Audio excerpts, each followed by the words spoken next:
Welcome back to another technical deep dive here in the debug zone. Today we're tackling a big question and breaking it down with insights from other users.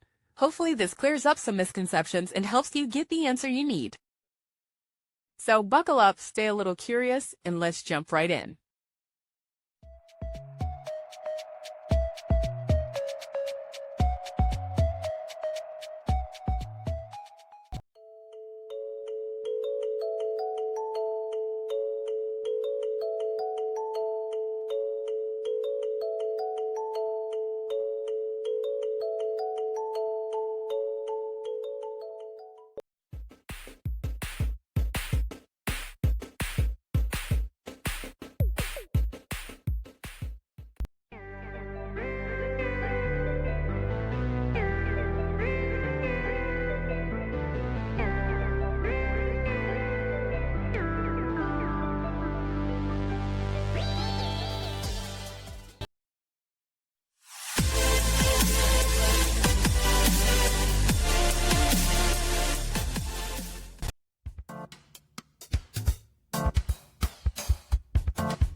And that's a wrap.